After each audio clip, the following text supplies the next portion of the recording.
अवघड नाही. अगदी गरीबी हा शाप नसतो.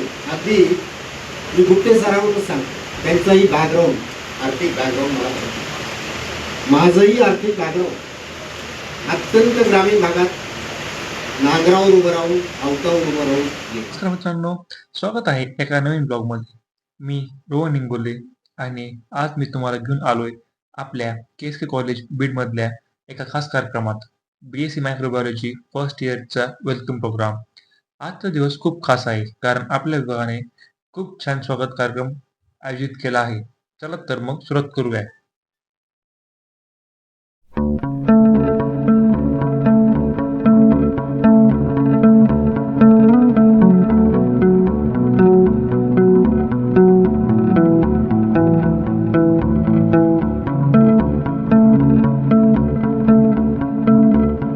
मित्रांनो, जसं की आपण पाहू शकता की ही सगळी तयारी व इतकी सगळी गर्दी मुलांची ही ह्या कार्यक्रमासाठी सज्ज होती.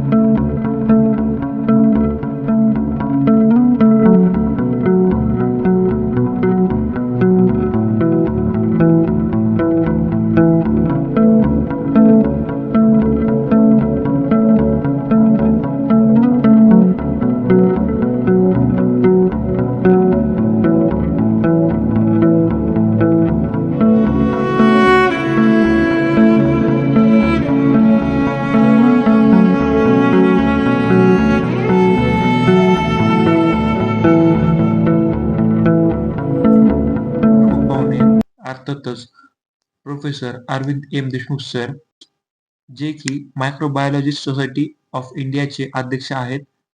तसेच माजी प्राध्यापक व विभाग प्रमुख डॉक्टर बाबासाहेब आंबेडकर मराठवाडा विद्यापीठ, छत्रपती संभाजीनगर.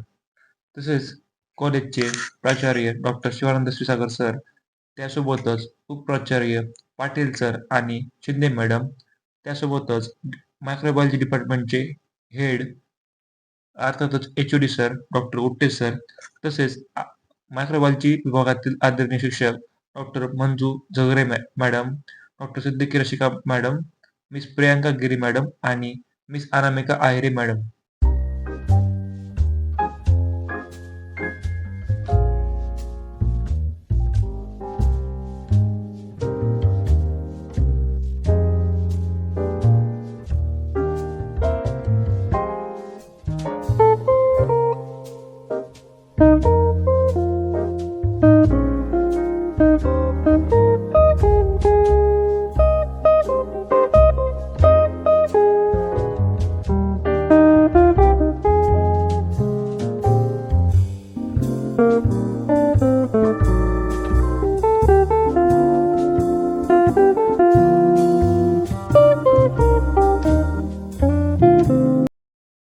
मित्रांनो, सर्व मान्यवरांचा यथोचित सत्कार करण्यात आला.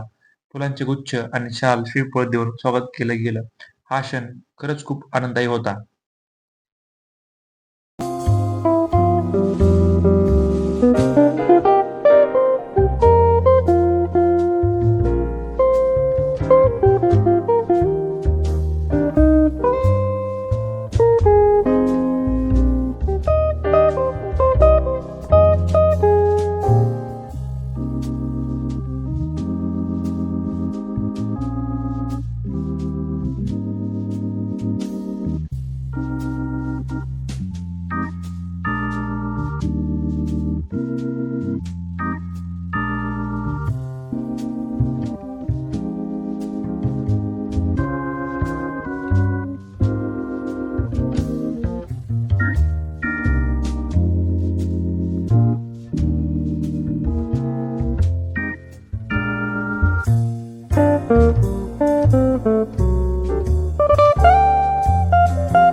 मित्रांनो, प्राचार्य डॉक्टर शिवानंद क्षीरसागर सरांनी देखील आपले विचार व्यक्त केले.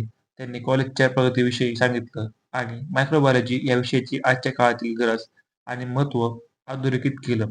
विद्यार्थ्यांनी या संधीचा उपयोग करून स्वतःचा आणि समाजाचा विकास करावा, असं त्यांनी आवर्जून सांगितलं. मित्रांनो, सर्वात खास म्हणजे आज आपल्याला भेटलेले अतिथी प्रोफेसर एम देशमुख सर. मित्रांनो, एम देशमुख सर हे मायक्रोबायोलॉजी सोसायटी ऑफ इंडियाचे अध्यक्ष आहेत. त्यांनी आयुष्यभर मायक्रोबायोलॉजी क्षेत्रात काम केलं. सर विद्यार्थ्यांना नेहमी प्रोत्साहन देतात.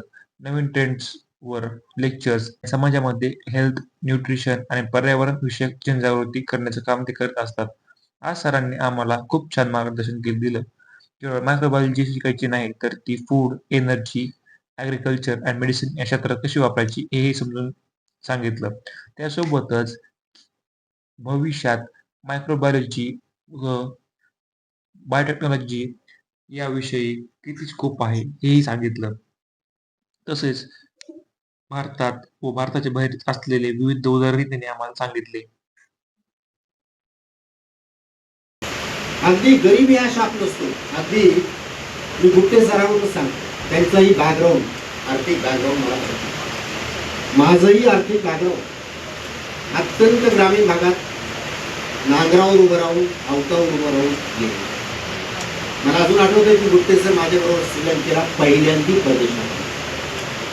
त्यांनी व्यक्त केलेल्या त्यावेळेस भावना मी आजही विसरू शकतो. विथ फॅमिली आहे, मिसेस लाईक पहिली मिसेस सुद्धा पहिली ट्रिप परदेशात. हे केव्हा करता येतं? सातत्यानं कष्ट पाहिजे आणि त्याच्या जोडीला प्रामाणिकपणा पाहिजे आणि विजन पाहिजे. मग लोक मदतीला येतात आणि आपल्याला काम करतात. तसंच बाकीची जे आहेत, जे ओळख ती फॅमिली देखील माझ्या घरची हा फॅमिली. दिवस माझ्यासाठी खूप खास होता. BSc मायक्रोबायोलॉजीच्या पहिल्याच वर्षात इतकं ग्रँड वेलकम आणि अशा मोठ्या मान्यवरांचं मार्गदर्शन मिळणं ही खरंच अभिमानाची गोष्ट आहे. एक गोष्ट मनात ठसली. देशमुख सरांनी सांगितलं, विद्यार्थ्यांना मायक्रोबायोलॉजी फक्त पुस्तकात नाही, तर समाजासाठी वापरायची आहे. मित्रांनो, हा वेलकम प्रोग्राम मला सध्या लक्षात राहील. तर हा होता आमच्या KSK कॉलेज बीडच्या मायक्रोबायोलॉजी डिपार्टमेंटने आयोजित केलेला फर्स्ट इयर वेलकम प्रोग्राम. आजच्या कार्यक्रमातील guest of honour professor M Deshmukh सरांचे मार्गदर्शन खरंच खूप प्रेरणादायी होतं. पण त्यांचे सगळे मुख्य मुद्दे आणि महत्त्वाच्या गोष्टी मी तुम्हाला पुढच्या व्हिडिओमध्ये अर्थातच पार्ट 2 मध्ये दाखवणार आहे. म्हणून चॅनलला सबस्क्राईब करून बेल आयकॉन क्लिक करा, म्हणजे पुढचे व्हिडिओ तुम्ही नक्की मिस करणार नाहीत. मित्रांनो, तुम्हाला हा व्हिडिओ आवडला असेल तर लाईक करा, शेअर करा, कमेंट करा आणि अशाच नवीन-नवीन व्हिडिओसाठी चॅनलला सबस्क्राईब करा.